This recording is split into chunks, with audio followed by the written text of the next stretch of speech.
Ladies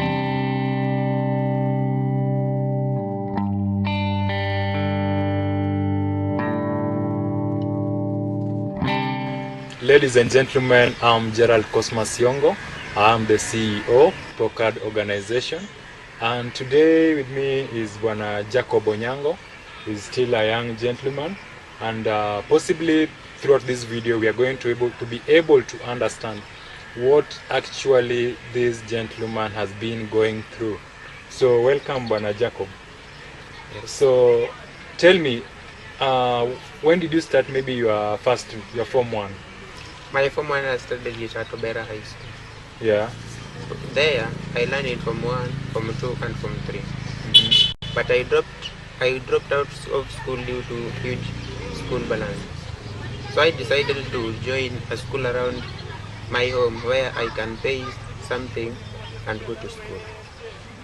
With that opinion, I decided to join Ojodepala. After joining Ojodepala in January, I just attended classes for 2 months, after which the principal decided to send me home to get the fee balances. So when you were at Obera Secondary, how much were you people paying as school fees? Our school fee there was 50,444. And now when you came to Pala, that was early this year, January? Yes. How much were you people paying? We were paying 36,000. 36,000? Yes, in general. Okay, that is for the whole year? Yes. Okay. So what happened from there? From there, after the principal has sent me to get the remaining school arrears, I went home to get that money, but I failed to get it. When I reported back to the principal told me that what he can do for me is just to help me after getting half of the school fee.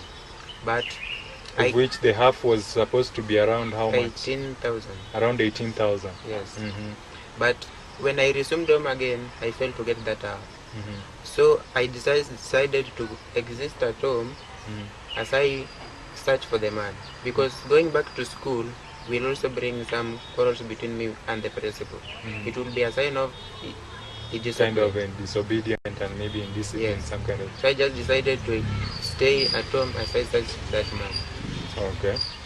So during this time when you are at home, before that, who used to pay for your fee? Maybe for when you are at Obera or when you are at Pala? At Obera, my parents used to pay it in support with my father-in-law. But when I joined Pala, my mother was the one who was responsible for it. But due to my younger sisters and brothers are also requiring that support, the burden becomes so much heavy for her to withstand it. So she's a single parent? Yes. Only the mother has been doing the payments even when you are at Obera and now Pala? Yes. Okay. So far, right now, how do you undergo your studies? My studies, I undergo them at Ndewa Maarifa Center. I usually attend the library services offered by Ali. Where in the library, I usually do my personal studies in wait for my KCC exam come November and late October and early November. That is the time you'll be starting your final exams for the Form 4. Yes. Okay.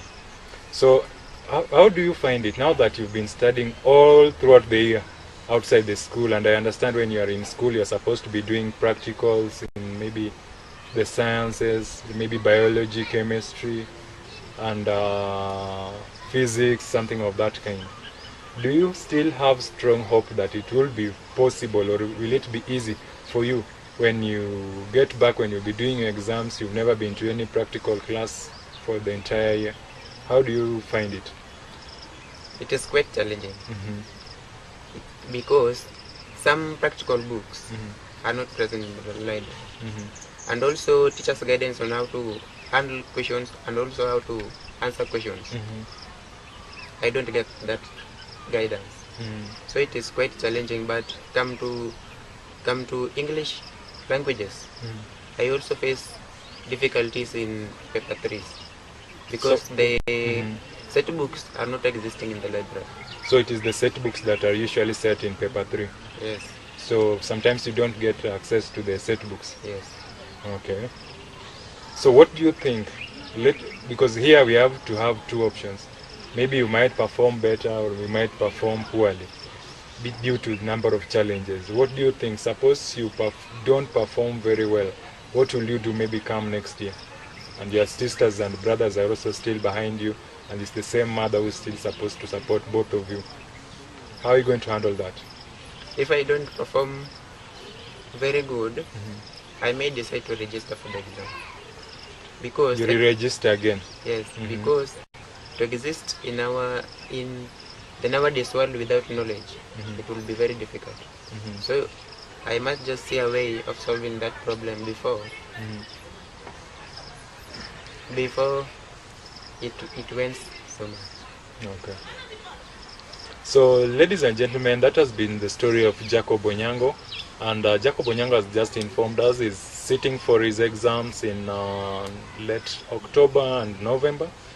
And it might be a challenge on his side now that we are having a number of issues here. He has never been to any practical class to sit in for the sciences practicals. He has not been able to access some of the books that are used for the paper 3. That was issues to do with the literature and fasihi, that is for Kiswahili. So I think it's time that we think of a way of assisting such people in this community. Ndiwa has a number of people that have different challenges. Jacob is just one of them, and we have many of them who are still out there who need somebody's support. I'd like to urge each one of you watching this video that let's stand in for these people so that we can make a difference in their lives. Otherwise, I'm Gerald Cosmas Siongo, CEO, Community Action Drivers Program, PROCAD. Thank you.